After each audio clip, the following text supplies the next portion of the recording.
आज और विधानसभा से 4 विधायक कर्पूरी भवन जननायक कर्पूरी स्मारक भवन के प्रांगण में हूँ, जहाँ पर आप देख रहे हैं कि आज जननायक कर्पूरी ठाकुर जी को भारत रत्न की उपाधि से जो विभूषित किया गया है।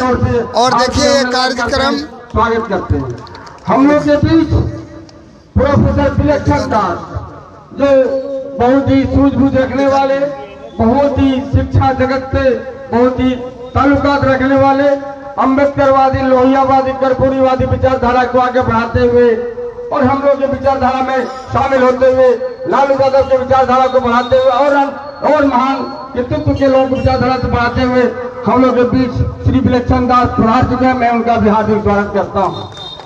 हम आप लोग के बीच एक सेवानिवृत्त प्रधान अध्यापक हैं विनोद कुमार विमल जी, जो हम लोग के सामाजिक धरोहर है, सामाजिक कार्यकर्ता हैं, वो भी आ चुके हैं। उनका मैं हार्दिक स्वागत करता है और अभिनंदन करते हैं। और हम लोग के बीच जिला के तमाम हमारे भाई मिठन यादव जी राजद के प्रधान महासचिव हैं, जुमन जी जो युवा राजद के प्रदेश में नेता हैं और प्रदेश के मुख्य सचिव के रूप में मुख्य धारा में आने वाले हैं। और सभी सारे लोग जितना मैं देख रहा हूँ, मैं नाम लेना अभी समय नहीं कि सारे लोग को देखता हूँ, मैं सबको हृदय से स्वीकार करते हुए मैं आपका स्वागत करता हूँ, अभिनंदन करता हूँ और बांका जिले के तमाम कार्यकर्ताओं, नेताओं, जनता और मतदाता को हार्दिक स्वागत करता हूँ। अब मैं माननीय पूर्व सांसद हम लोग के मुख्य अतिथि से मैं आग्रह करना चाहता हूँ कि आए हम लोग माल्यार्पण करें। अब आप देख रहे हैं कि माल्यार्पण होने जा रही है। जननायक कर्पूरी ठाकुर स्मारक भवन में मैं हूँ, जहाँ पर कि जननायक कर्पूरी ठाकुर को जो भारत रत्न की उपाधि से विभूषित किया गया है, उसके उपलक्ष्य पर यहाँ पर जो पिछड़े, अति पिछड़े जो सामाजिक न्याय के लोग हैं वो लगातार उनके आ रहे हैं और देखिए उनको माल्यार्पण किया जा रहा है। जोरदार तालियों से स्वागत कीजिए। बड़ी खुशी की बात है कि एक झोपड़ी के लाल, जिन्होंने अपनी ज़िंदगी सामाजिक न्याय के लिए लड़ते हुए अपनी ज़िंदगी को बिताई, आज उनके अच्छे उत्कृष्ट कार्य के लिए उनको जो सम्मानित किया गया है भारत रत्न से, हम सबों को, इस देश के लोगों को गर्व होना चाहिए और हमें इनसे सीख लेनी चाहिए कि हमें भी इस तरह का उत्कृष्ट कार्य करना चाहिए, जो कि मरणोपरांत जीते हुए तो इनको नहीं मिला, लेकिन इन्होंने इतना अच्छा काम किया था कि लोगों के लिए, गरीबों के लिए इनको गाली सुननी पड़ी और इनका घर अब तक नहीं बना। ऐसे धरती के, ऐसे झोपड़ी के लाल को मैं बार बार प्रणाम करता हूँ। यहाँ पर जो आए हुए हैं गणमान्य पदाधिकारी लोग, विद्वत जन, उनको भी मैं प्रणाम करता हूँ। और देखिए लगातार हम लोगों को भी ऐसा ही कार्य करना चाहिए ज़िंदगी में कि हम लोगों को भी सम्मान मिले, और सम्मान सभी को अच्छी लगती है।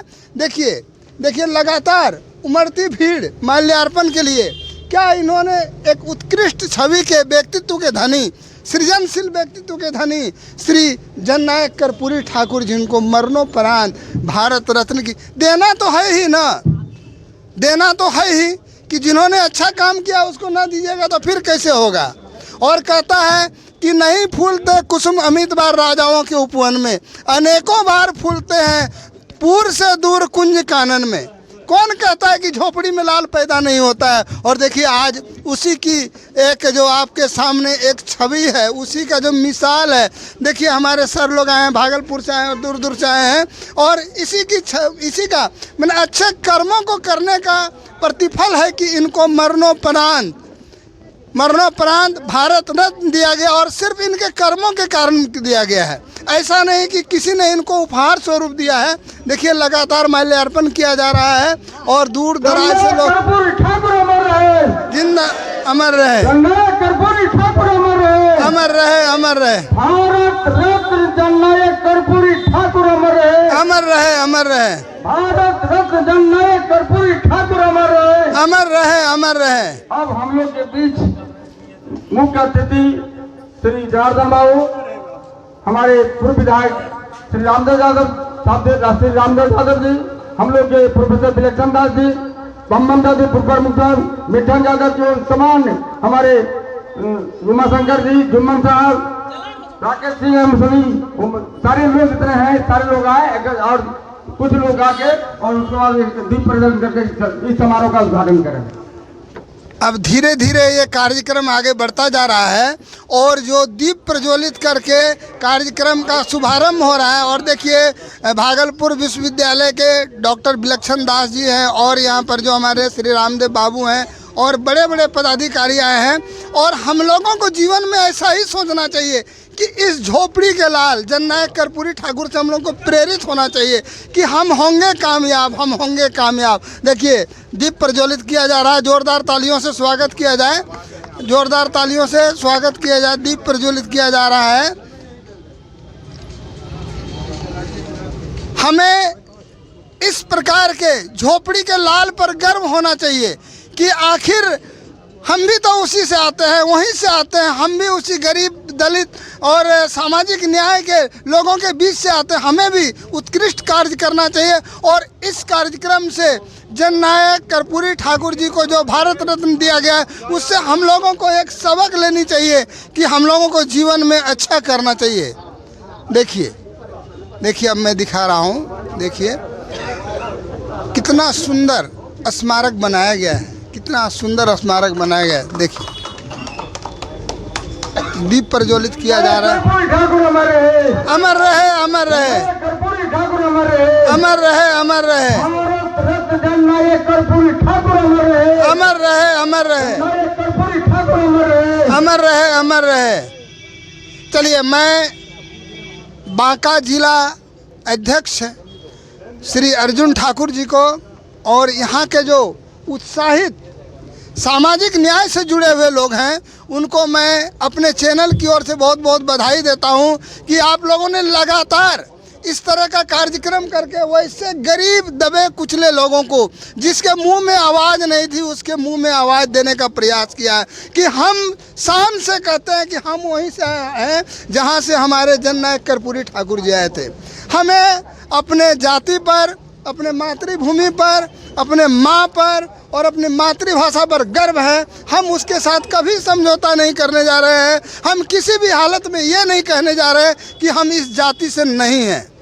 हमें जीवन में लगातार इनके मार्गदर्शन में आगे बढ़ करके हमें प्रयास करना है कि हमको भी हमारे अंदर जो शिक्षा का अलग जगाना है और हर व्यक्ति को उसके मनोबल को बढ़ाने का प्रयास करना चाहिए। उसकी रिपोर्ट प्रकाशित नहीं की जा सकती। बाबा साहब डॉक्टर अम्बेडकर ने कहा 40 का नहीं है लेकिन 1931 का तो है, उसके आधार पर ओबीसी को आरक्षण दिया जाए। कहा नहीं, उसकी सूची तैयार करनी पड़ेगी, हुई ओबीसी। डॉक्टर अम्बेडकर ने कहा 340 अनुच्छेद में मैं यही लिख देता हूं और ये कह देता हूं कि भारत का राष्ट्रपति एक कमीशन नियुक्त करे, पिछड़ा वर्ग आयोग, और वह जो है जाति की सूची तैयार करे और आरक्षण लागू करे। जब 1951 तक मंत्रिमंडल ने पास नहीं किया, जवाहरलाल नेहरू ने पास नहीं किया, तब क्या हुआ यह डॉक्टर अंबेडकर ने त्याग पत्र दिया कानून मंत्री से। वो पहले हैं व्यक्ति इस देश में ओबीसी के जिन्होंने आरक्षण लागू नहीं करने के लिए, कमीशन नियुक्त नहीं करने के लिए, पिछड़ा वर्ग के लिए अपने पद से त्याग पत्र दिया। दो बातें स्पष्ट थी उसमें, एक ये पिछड़ा वर्ग आयोग का गठन नहीं होना, आरक्षण लागू नहीं होना, और दूसरा क्या था, हिंदू कोड बिल, महिलाओं को अधिकार देने के लिए हिंदू कोड बिल को पारित नहीं होने दिया। डॉक्टर अंबेडकर ने त्याग पत्र दिया। मोदी ने उनका सारा खाता खसरा जो है उलट करके रख दिया। इसलिए मैं कहना चाहता हूं माननीय कर्पूरी ठाकुर जी के आरक्षण पूरे हिंदी बेल्ट के लिए, याद रखना चाहिए हमें, केवल बिहार का मामला ये नहीं है। किसी भी प्रदेश में आरक्षण, बिहार में, बंगाल में, उड़ीसा में, मध्य प्रदेश में, छत्तीसगढ़ में, राजस्थान में, दिल्ली में, गुजरात में, महाराष्ट्र में कहीं भी आरक्षण लागू नहीं। केवल 4 राज्य में, कर्नाटका, तमिलनाडु, केरला और आंध्रा, वो भी पेरियार साहब के संघर्षों के कारण लागू हो चुका। ये चीज हमें समझना चाहिए, जानना चाहिए। और कब लागू हो गया? 1950 से 60 के बीच में लागू हो गया। माननीय कर्पूरी ठाकुर जी को थोड़ा सा मौका मिला, क्योंकि जनता पार्टी के घोषणा पत्र में ये बातें दी हुई थी जब पिछड़े वर्ग को आरक्षण देंगे, और इसलिए कहा कि हम तो घोषणा पत्र लागू कर रहे हैं। ये भाई आधार था, जनता दल के भी घोषणा पत्र में था पहले, लेकिन 3 लाख और 25 पूंजीपतियों का पूंजी कितना कर्जा माफ किए हैं? 12 लाख करोड़। 12 लाख करोड़ पूंजीपतियों का जो लोन लिया था बैंक से, वो माफ कर दिया, और कह रहा है 5 किलो अनाज बांट रहे हैं, जिसमें केवल 3 लाख करोड़ अब तक खर्च हुआ है। ये मैं इसलिए कहना चाहता हूं कि हमारे साथी के पास मटेरियल होना चाहिए। जब आप सरकार के खिलाफ में जाएंगे, बाकी चीजें करेंगे, तो आपके पास मटेरियल रहना चाहिए। ये शिक्षा और प्रशिक्षण की जरूरत है जगह जगह। मैं अपनी बात समाप्त करना चाहता हूं, पुनः आपके प्रति धन्यवाद करते हुए, आभार व्यक्त करते हुए अर्जुन बाबू के प्रति और नाई संघ के प्रति, ये जो अम्बे कर्पूरी विचारधारा के लोग हैं उनके प्रति, और हमारे जो गार्जियन हैं, रामदेव भाई हैं, महेश्वरी बाबू हैं, आप सभी के प्रति इतनी देर तक मुझे सुना। मैं पुनः कर्पूरी जी के प्रति श्रद्धांजलि व्यक्त करते हुए अपनी बात समाप्त करता हूँ। जय भीम, जय भारत, जय भीम, जय भारत, जय कर्पूरी, जय भारत, जय कर्पूरी, जय भारत, जय संविधान, जय भारत, जय संविधान, जय भारत। धन्यवाद। अभी हम लोग के प्रोफेसर विलक्षण रविदास जी ने कहे कि इनके निर्देश पर, इनके आह्वान पर हम आए। मैं इनका शुक्रगुजार करता हूं और स्वीकार करता हूं कि मेरी बात को मानते हुए यहाँ पर आए। इस कार्यक्रम को सुचारू रूप से चलाने में और गौरवान्वित किए और सुदृढ़ किए, इसके लिए मैं उनका पूर्ण रूप में मैं इनका आभार व्यक्त करता हूँ। अब मैं आपके बीच 2 हमारे मुख्य अतिथि और रामदेव बाबू हैं। आप लोग शांतिपूर्वक बैठे रहे, कहीं जाएंगे नहीं, और प्रसाद के रूप में जो गरीबों का, दलितों का जो भोजन है, प्रसाद खा के ही जाएंगे, मेरा आग्रह है। अब मैं जननायक कर्पूरी ठाकुर के इस जन्म समारोह में जो उनके साथ बहुत दिनों से छात्र जीवन से जैसी मेरी जानकारी है, और मैं जानता हूं कि रामदेव बाबू जो 4 बार विधायक रहे, उनके साथ रह के उनके विचारधारा को अपनाते हुए और 4 बार विधायक रहे, उनकी नीतियों और सिद्धांतों पर चलने का काम किए। अब उन्हें आमंत्रित करता हूं कि आए और अपनी बात को रखते हैं। जननायक कर्पूरी ठाकुर अमर रहे, जननायक कर्पूरी ठाकुर अमर रहे।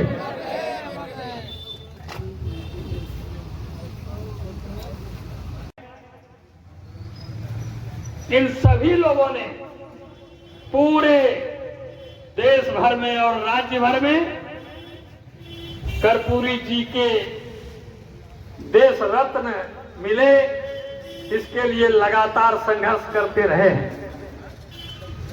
आज उसका परिणाम है कि 100वीं जयंती समारोह के उपलक्ष्य पर इसके पूर्व कर्पूरी ठाकुर जी को भारत रत्न से निवेदित किया है। इसके लिए हम सभी लोग, हम सभी कर्पूरीवादी गौरवान्वित हैं, उत्साहित हैं, और ये उपलब्धि कर्पूरी जी की है।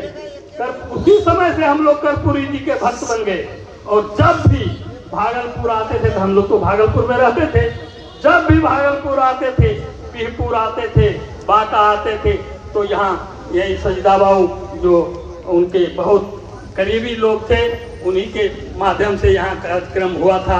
तो कर्पूरी ठाकुर ने तमाम जंगलों में, सुइया के निर्जन जंगलों में जाकर के, वहाँ एक कौन सा बरगद का है, गोंदरा बरगद गाछ के नजदीक एक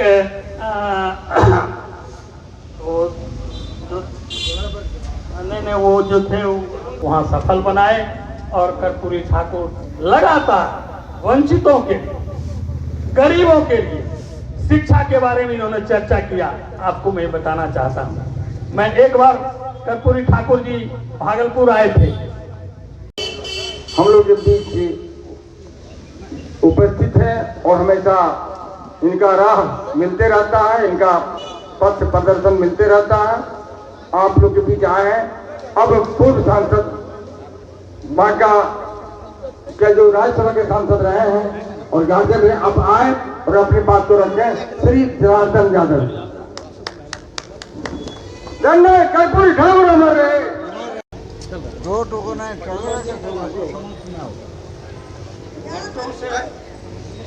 हम लोग यहाँ बैठे हुए और कर्पूरी जी के बारे में चिंतन कर रहे हैं, बोल रहे हैं।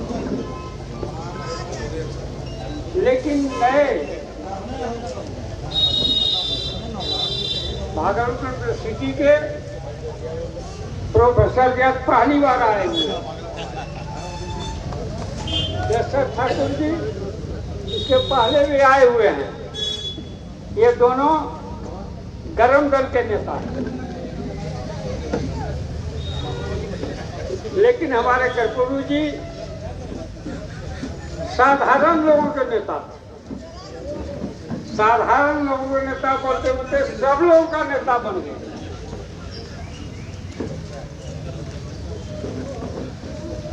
उनका 100वां जन्मदिन मना रहे हैं हम। 100 बरस पूरा किया उन्होंने। आज 100 बरस पूरा करने के उपलक्ष्य में हम लोग यहाँ बैठे हुए हैं। बहुत विद्वानों ने कर्पूरी जी के बारे में बहुत संताप को सहा है समाज का। इसी चलते कर्पूरी जी का 100वां जन्मदिन मनाया जा रहा है। विलक्षण जी पहली बार आए हैं, कभी कभी पैदा होता है। कर्पूरी जी मूर्ख नहीं थे, कर्पूरी जी निरक्षर नहीं थे। कर्पूरी भी ग्रेजुएट थे, बाद में उन्होंने एमए भी किया, इसलिए शिक्षित थे और समाज को उन्होंने देखा था और सहा था। दोनों का अनुभव था कर्पूरी जी को, इसलिए गरीबों के संरक्षक, गरीबों के लिए सब कुछ करने के लिए रात दिन दौड़ता था। कर्पूरी जी के साथ मुझे मंत्री बनने का सौभाग्य मिला, जबकि मैं जंक्शन में था। कर्पूरी जी साथ रहा, काम किया, इसे अलग से कर्पूरी जी का मेरा अटैचमेंट है। और हर एक वर्ष अर्जुन जी उनका जन्मदिन मनाते हैं और हम लोग जब से शुरू हुआ तब से लगातार मैं आता रहा हूँ और जब तक जीवित रहूंगा आता रहूंगा। तो कर्पूरी एक गरीब का पिता होके देश का नेता तो नहीं बन पाए, लेकिन बिहार का एकमात्र नेता गरीबों का कर्पूरी ठाकुर रहा। इसलिए अर्जुन ठाकुर जी अध्यक्ष है।